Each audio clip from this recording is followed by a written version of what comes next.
Welcome to this second video in our series on the Bakfu neigong.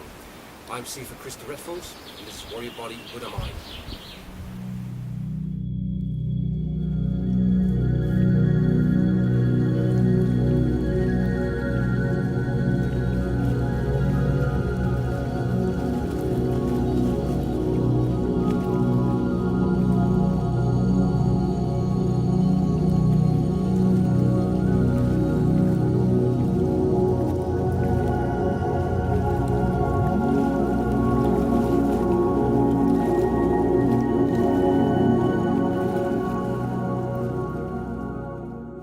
In this video, we're going to teach you the first 6 standing methods of the Bakfu neigong, and also some more advanced methods for the listening practice.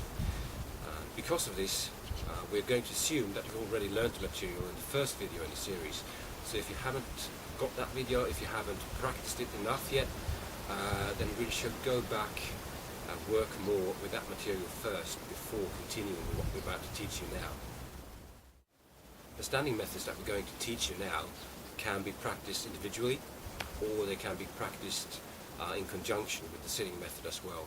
So, for instance, the first sitting method can also be practiced together with the first standing method, and so on, so they correspond to each other throughout the levels. The main difference between the seated practice and the standing is that when you're seated, got your legs crossed and so on, you get a more intense energy flow in your upper body, whereas our goal with the standing practice is to enhance your whole body flow, so we want to increase the amount of energy that's flowing throughout your whole body, between your body and the surrounding environment. Okay, a few basic things to remember with regards to the standing practice. First of all, you want to be natural and comfortable when you're standing, okay? Same as when you're doing seated meditation. That is the most important thing, because if you're not comfortable, you won't be able to relax properly. If you're not relaxed, if you tense up, that's going to affect your energy flow, and it's not healthy or good for you. So always try to be relaxed, okay? Now, keeping that in mind, there are some basic principles that we need to adhere to when we do the standing practice, especially with regards to your alignments and so on, your structure. Okay, but never sacrifice being relaxed and comfortable in order to maintain a specific structure. Okay, that is very important with the method that we're doing here. Okay, so as an example, looking at the first posture that we will be doing in the standing practice. Okay, it's this one here. For this posture, the actual hand position is the same as for the first seated meditation as well. Okay, so you recognize that's the lotus posture. Now, starting with your feet, okay? You're going to see them more clearly later on as well. Right now, they can't out of the picture. But main thing here is your feet can be anywhere from just inside shoulder width to shoulder width to just outside of shoulder width. What you don't want to do is you don't want to stand with your feet too close together, and you don't want to be in a horse stance or anything like that. Anywhere in between there, from just inside your shoulders to just outside of your shoulders, is fine. Now, if you are weak in your lower body, for instance, if you don't have leg strength, then you might be more comfortable bringing your feet together slightly. Okay? If you're a martial artist, you've got to be more comfortable with the feet slightly wider apart. Me personally, I keep them a bit more wider apart. Next in line is your knees. Okay? You want to have a slight bend in your knees. Not too much, but you don't want to have them all straight like this, and you don't want to bend too much. Your knees should never pass your toes, alright, if you look down. So you want to basically keep your legs straight and just sink a little bit. Just let the whole body drop a bit by bending your knees, and that is where you want to be. Alright? So it's a relatively, it's not a very difficult position to be in, but you're going to be standing here for a long time. Okay? Next, once you've got your feet placed correctly, and you want to have your feet parallel, by the way. It's okay if you want to angle them out slightly, depends, you know, on your knees and stuff like that, but in general they should be parallel. So you've got the feet parallel somewhere around shoulder width, alright, and you sink your knees. Okay, the next thing is you're going to rotate your bum under slightly. Not too much, you don't want to force it all the way by tensing your glutes. Alright, but what you don't want is, you don't want these. Alright, so you want to, if you put your hand on your back, you want to feel that your lower back is kind of flattening out. And that's where you want to be. But not so far that you start to tense up your glutes. Alright, there's a slight tucking under. Alright, and that's fine. Okay, so now you've got the whole lower body package in place. Alright, so you've got your feet, your knees sunken, your bum under. And as your bum tucks under, you're going to sink a little bit from in your hip as well. You're going to feel that happening automatically. Okay, now the weight is the next thing, because you've got the structure in place. Now you don't want to have your weight too far forwards, and you don't want to have your weight, you know, too far back over the heels, obviously, as well. So the general guideline here is try just to keep your weight evenly distributed over your foot, to somewhere in the center. Alright, I know some teachers say keep it over the ball of the foot, some teachers say keep it over the heel to activate, you know, kidney one and so on. For this, don't worry about it. Alright, just keep your weight in the center, and you're going to find as you're standing here and you're meditating, your body is going to start swaying back and forth a bit anyways. Alright, so just keep it in the center and it will work out fine. Alright. Okay, so the next thing, of course, is you've got this hoop part relaxed and in alignment. So you're coming up to the shoulders and the chest area. Now what you want here is you just want to relax your chest and your shoulders just down to drop naturally. As you relax your chest, you're going to find that your shoulders are going to round forwards ever so slightly on your arm. You don't want to puff up, you want to relax this a bit, allow them to round forwards. Okay. All very relaxed and all very natural. Alright. When you're standing, you might find that tension starts to build up, your shoulders might be coming up. Just relax them down again. Just relax them down again. The next thing is your head. That's the last part we need to talk about here, your head and your jaw and all that. You want to keep your head and your neck pretty much in alignment. So you don't want to have it forwards, you don't want to be looking up. Just keep it in alignment with the rest of your back. Actually, that is resting on top. Yeah? You don't need to imagine a string pulling or anything like that. You don't want to have that forced mental image of anything happening. Just allow it to rest naturally on top of your neck, your shoulders, and that will be fine. Okay. You want to keep your mouth closed, always breathing in and out through your nose. Also, don't tilt your head like that. Just keep it up straight. You want to have your tongue touching the roof of your mouth as if you say the letter L. Alright, just this spot on your palate where the tongue touches when you say the letter L, and that's where you want to have the tip of your tongue resting. Just resting, not pressing, just resting very gently. And your mouth is just going to, you want to relax your jaws. Keep it closed but relaxed. Okay? Your eyes are going to be closed for these exercises. Okay, so you're going to have your eyes closed. And that's the basic requirements, so it's really simple. Now, as you're learning these meditations,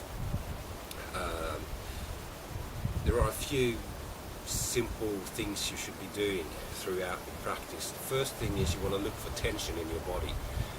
So whenever you feel you start to tense up in your shoulders or anywhere else, just try and relax that away. Take a couple of deep breaths and allow it to sink back into place. Because tension will build up gradually. The other thing you want to do is you want to check your posture every now and then. So if you've got your hands in this position, you might find that they start to slip. Alright, so all of a sudden you're standing like this. You may not even notice it. So in the beginning, just give it a quick peek, whoop, and adjust it back. Other things that can happen is that your hands start to float or move in a certain direction. For instance, when you're standing here, some people find that with time the hands start to move upwards. Perfectly normal, you're following and you're feeling the energy and you're not really thinking about it. But what you want to do is just bring it back down again. And it's nothing to be annoyed about when it happens, because it shows you basically that the meditation is working. but you do want to bring it back into the proper position again. So keep those things in mind. Watch your breathing as well. You know, as you start to tense up physically when you're standing due to the strain, all right, you will start to see that affecting your breathing as well. So you want to relax your breath as well. Just go back to natural belly breathing. All right. Now the breathing methods here are the same as for the sitting methods in video one. Once again, all right. Okay, for your daily practice, you want to start with 5 minutes a day in the first standing posture, and you want to work your way up to at least 20 or maybe even 30 minutes of standing in that posture and being comfortable standing in that posture. So it should be without feeling strained. All right. Traditionally, you would do up to 60 minutes, all right, a full hour before going on or learning the next posture. Okay. To begin with, I recommend you do each posture separately. So you work your way up to 20-30 minutes in the first one, then do the second one, and third, and so on through the entire series of 6 postures. Later on, you can start combining them as well. So you might do 5 minutes in the first one, followed by 5 minutes in the second one, and so on. And if you want to spend extra time in a certain posture, you can do that as well. There's no real, there's no danger in doing that. You're not going to create an imbalance as such. Okay, so a few brief pointers for each of the postures before we go into the actual training session as such. Okay, the first posture is this one. You notice it's the same one as the first sitting method. Okay. Now as you're standing here, your primary concern is going to be A, to relax your shoulders, right? And B, maintain your structural alignments correctly so that you can relax into your stance, alright? And thirdly, just keep a very gentle awareness in your hands for now. So, see from the side as well.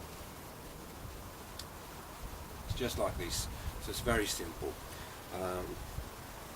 Your hands are going to be resting very, very gently against your belly, alright? Very, very gently. Don't fall into the habit of pressing them against or anything, just let them relax here. The second posture is when you come up with your hands to here. Now this is similar to monk viewing the moon in the sitting meditations, except your hands are going to be around throat height. So you're now working with your throat chakra, the energy center here instead. So you're going to keep the hands here. Now you're going to be putting even more strain on your shoulders. So really make sure to allow them to sink down and stay relaxed. Okay?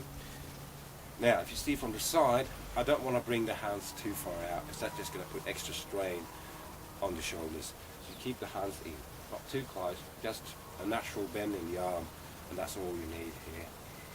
Alright? Notice the angle of the hands, they're not splayed out like this, they're not too much inwards. Just a slight forward twist of the hands like this. Alright?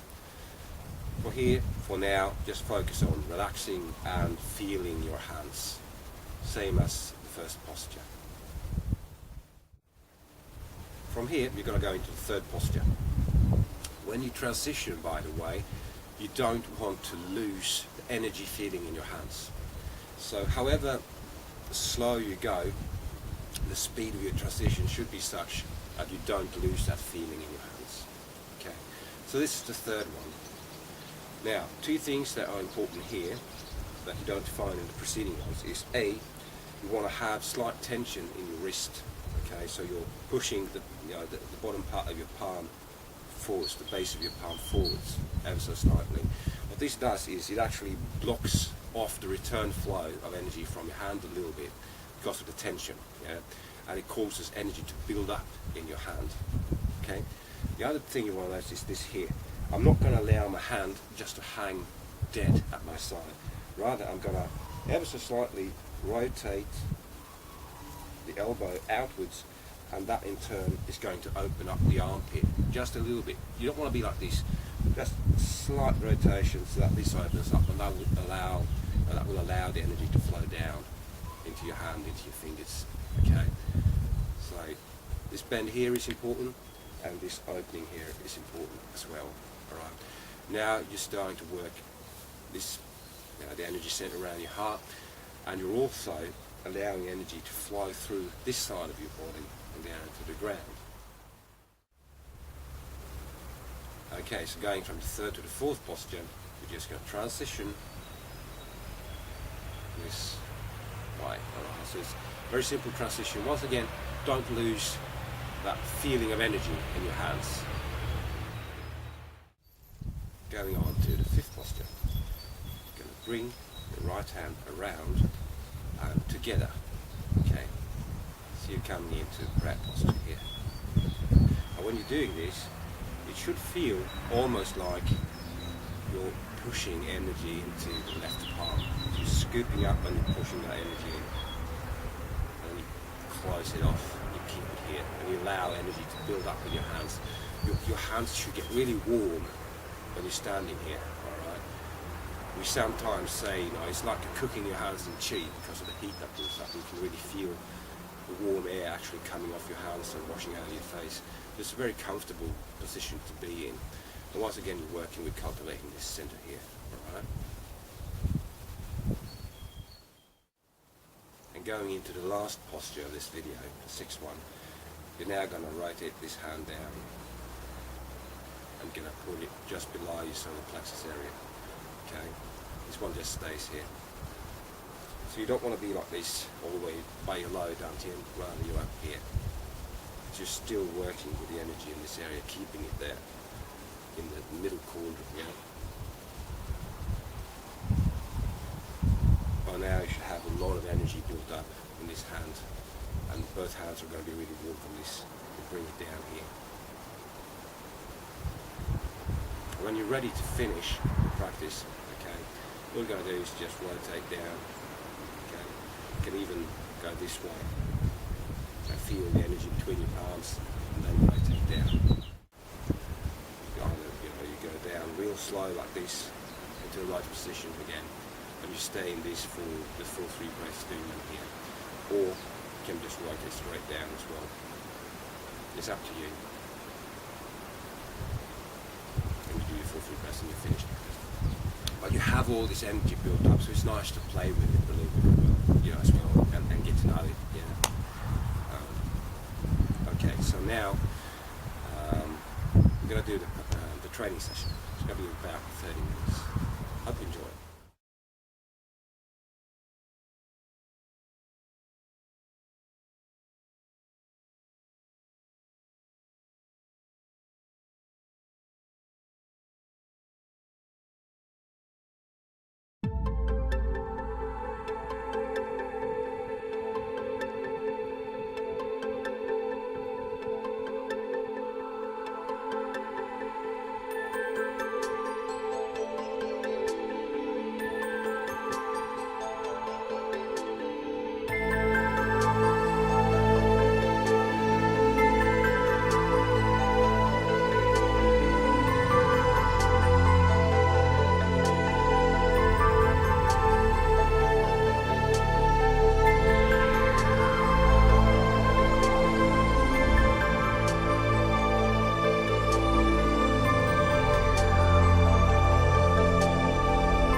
wish you a safe and pleasant journey.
Okay, so what we're going to do now is we're going to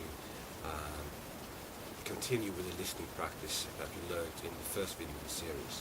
So we're going to take that a bit further along. So this will build up on the basic listening skills that you've already developed in your practice. Okay.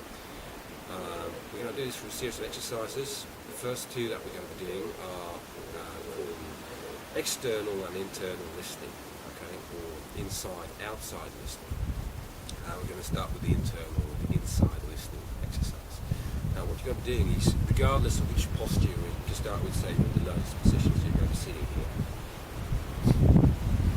You do your 3 breaths and your breathing percentage and all that. You get into the meditation, focusing on the low Dantian filters.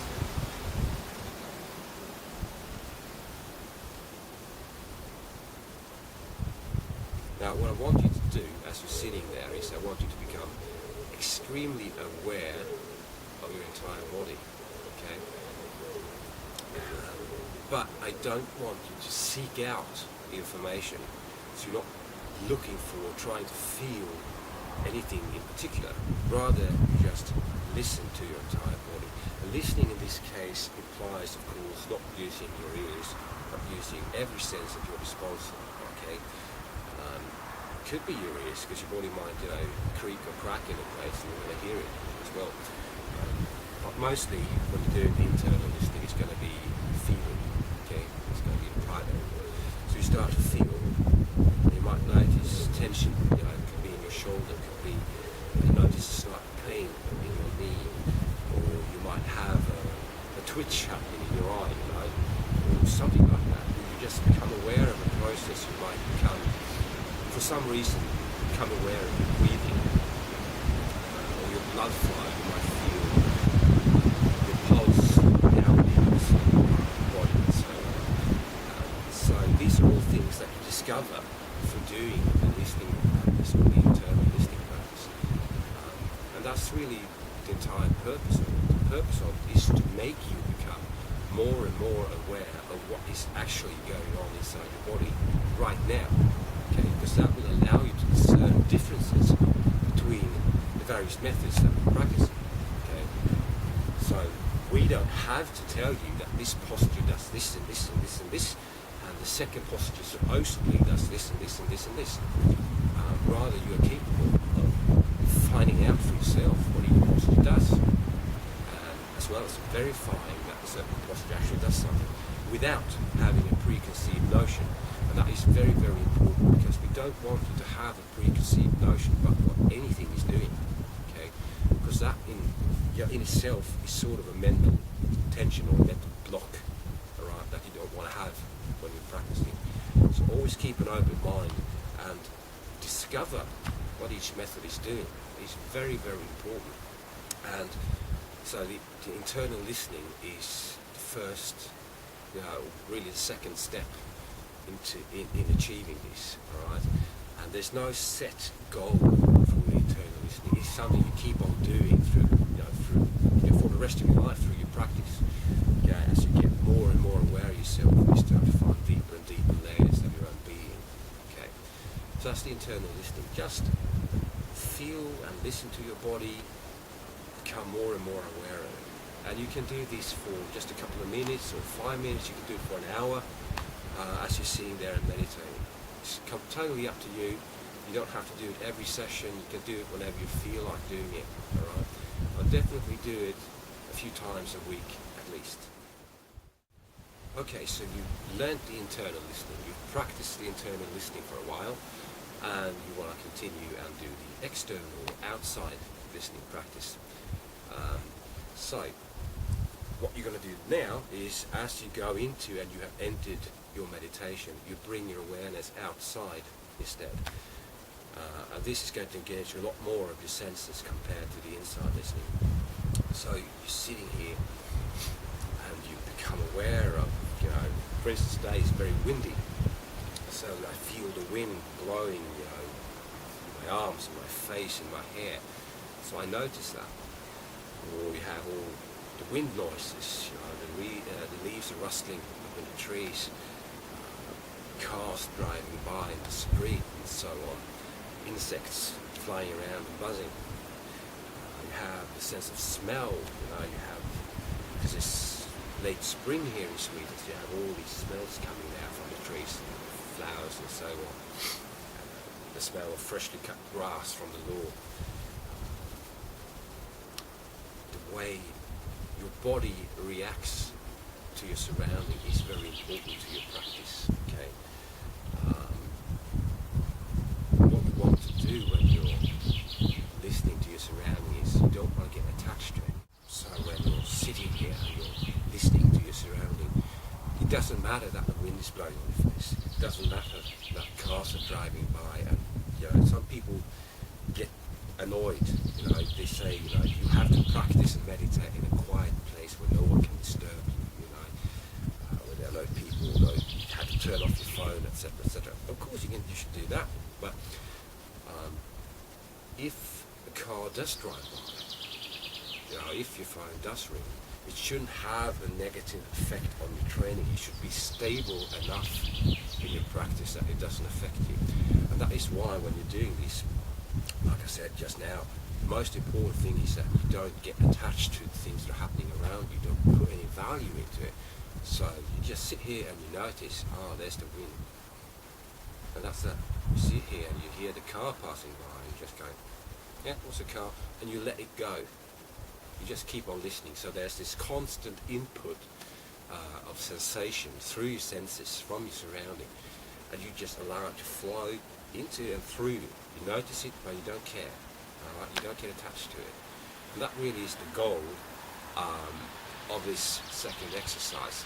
So you have your internal listening that allows you to find newer and deeper levels of yourself. You have the external listening that allows you to just let the information flow and not get attached. Okay. So that's the two first basic listening exercises. Now, the third listening exercise that we're going to do is specifically for your lower Dantian. Okay. So, sitting here. Now, the way I recommend that you do this one is that you do a couple of minutes of internal listening to become more aware of your body. Do a couple of minutes of outside or external listening to become more aware of your surroundings, and also to get into that mind space where you really don't care about anything. You just sit there and you exist. Now, what you're going to do then is you're going to bring your attention inside again, and you're just going to keep that attention focused on your lower Dantian. It's not going to be like a laser beam focusing. You don't want anything, you don't want to have, sort of mental stress and tension to think about your low Dantian. All you want to do is you want to use this listening skill to observe it. So you sit here and you just observe the low Dantian area, which is really just not going to be the low Dantian, it's going to be the entire belt section here. And as you're breathing and you're relaxing and energy is flying through the different postures and so on, you just observe this and see what happens. Does it change? What is really going on down there? When I'm breathing, what happens to the low Dantian area? When I'm breathing, what happens to my tailbone? What happens to my lower spine and so on? So you just sit there and you observe, and you should really be quite enjoying it, because it gives you a chance to really get to know your body and the effect that different postures are having on you. What this will do is, because you have a very gentle focus on your lower Dantian, it's going to build energy there in a very simple, efficient and non-harmful way. Alright, so anyone can do this and not worry about straining or creating energy imbalance or anything like that. You sit there, you listen and observe, and don't try to have anything happen. Now, this notion of not trying to make things happen when you're meditating or doing internal work, that is so important that we're going to have to mention it an extra time here. In these exercises, whether it's the sitting ones or the standing ones, you don't want to use strong mental intent to make anything happen or to move energy or anything like that. You're always just feeling or observing in a very passive way. All right. Even if we say, focus on your hands and feel your hands, it's not like you're focusing on your hands. It's just that you're gently placing your awareness there, so you can feel what is actually going on, what the results are of the posture, of the method that we're doing. The reason for this is if you use strong visualization, for instance, to try and lead chi or to try and make something happen, you're really just creating a blockage and an energy imbalance in your system. And A, it's not healthy for you, alright? It's not healthy at all. And B, you're actually going to miss out on a lot of the effects that this method could have, that this posture could have on your system, because of that imbalance that you're creating with your intent. So no focused intent, don't try to visualize stuff. Focus on listening and feeling and observing what is going on in your system. That's all you need to do when you're doing these meditations. That's very, very important. So I really want to stress that, okay? Now, people talk a lot about formless and the way intent and blood flow and stuff like that are related. Now, for these postures, all you really need to remember and know is that each posture is on its own going to affect your blood flow. Now, in order to assume a posture, you have to have a slight intent. Now, that slight intent that it takes to raise your arms and keep your arms here, that's all the intent you need. And as you may already know, where your intent is, where your blood flow is going, that is where your energy is going to go as well, because those three are related, alright? Now, so what this means is, in order to affect your energy flow, all you need to do really is to assume a certain posture and relax and hold it. And that's all you need for these methods, alright? Any intent beyond that, any strong visualization beyond that is overkill, and it's going to have a negative effect on your practice. Okay, so the next listening method that we're going to cover now is where we combine internal and external listening. Okay, now this is starting to get into the slightly more esoteric aspect of internal work.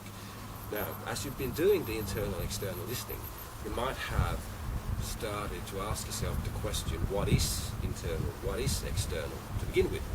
Now, where's that? Where's the borderline? Where's the boundary? Right? So how do I know where I should start listening and not? And that is a very good question, and you should be asking yourself that. And that is what we're going to address now with this, in this method. So what I want you to do is I want you to use internal and external listening skills at the same time. And as you're sitting and meditating, you start to feel your way inwards out. At the same time, you're also trying to feel outwards and in. Alright? And what you really want to examine or experiment here is see where is that boundary? Where do these two methods, internal and external, actually meet? Right? So you're looking for a place where yourself, if you want to define it as that, interacts with and meets the outside world. Where is that boundary layer? Okay, so that's the goal, and you cannot achieve this unless you've already, practiced the other two preceding methods, inside and outside listening. So you have to do those first, and if you understand those two, then you will understand how to do this one. Okay, because the instructions are very simple, but it's a very difficult exercise to do. And that one point where you feel that your inside and the outside are joined together, that point tends to shift as well. So it's a tricky exercise. So you need to do it over a long period of time and see what actually is going on where that boundary layer is.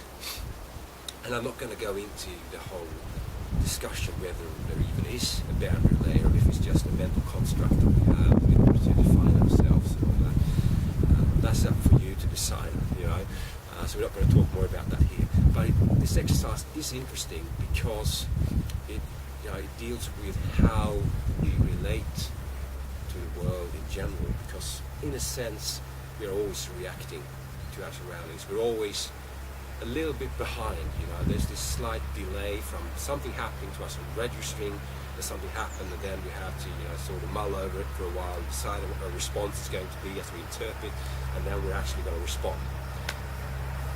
So, for instance, there's a tractor. I live in the countryside. That's the way it is. do this exercise not too often, once a week, a few times a week, and play around with it. Don't take it too seriously. It's one of those exercises that are meant to be fun to do as well, because you're sort of challenging your own perception of who you are and what the world is. Okay, so you combine, you find that place. And now, because you are looking for the part where you sort of interface with the world around you, that should also be the part of you that is most present, if you want to use that term. Okay, so if you're always slightly behind world events because you have to register and process the information, that part where you're intercepting the world, or interfacing with the world, so it's going to be the part of you that's most present. So it deals with how you relate to time and space as well, and your perception of self and of time and space will change as you do this exercise. I hope you will enjoy it. Okay, so the last exercise we're going to do now is a bit more practical in nature. You can do it in the sitting postures, you can do it in the standing postures that we cover in this video. Doesn't matter.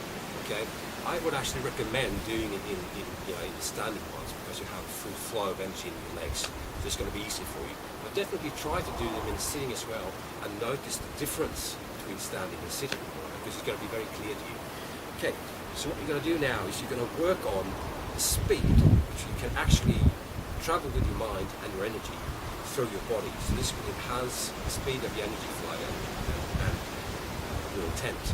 Okay, so to make it very simple, just sit in any posture. Really, it could be posture one like this, or standing. Okay. Now, what I'm going to do in that posture is I'm going to try as fast as I can. I'm going to travel with my mind from my third eye into my right hand, and then back again. Okay? Very simple, right? Now, the thing is this, you're not allowed to jump. Okay? You cannot jump from here to here. That's cheating, right? You actually have to travel through your body and feel, listen, all the way through your body down to your hand and back again. You're not allowed to skip any part. If you find that your mind is making like short jumps or long jumps, you're doing it wrong. You have to go back and do it over again. So you try to travel down and back. Travel down and back. Okay? And then you do the same thing with your left hand. Right? And then both hands. Travel down and back. Travel down and back. Okay? Feel your way down. Next you're going to do the same thing to lower the Dantian. Okay? So from here, feel your way down, all the way down to lower Dantian. Feel your way back. You do that. Okay? Then you're going to do the same thing for your right leg, for your left leg. Obviously that is a longer stretch for you to cover internally, so it should take a longer time for your mind to reach down there. Okay? Longer nerve pathways, because you're going to feel all the way down. You're not allowed to jump, skip. Okay? And then you're going to do both legs. And finally, you're going to combine all these, so that you're feeling down to your hands, you're feeling down to your legs, and if you lie down to your all at the same time.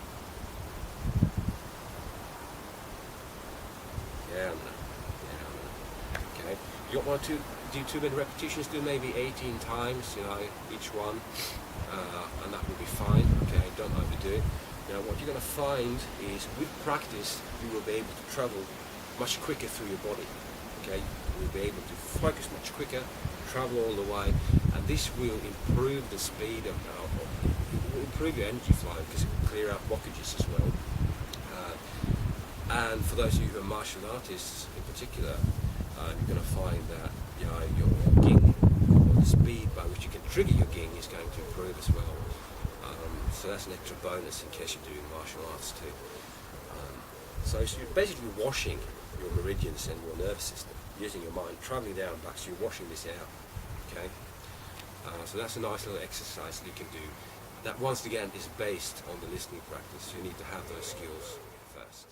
Okay, so I hope you enjoyed this video. Work hard on the standing methods, work hard on the listening practice, and we'll see you soon for the next installment in the series.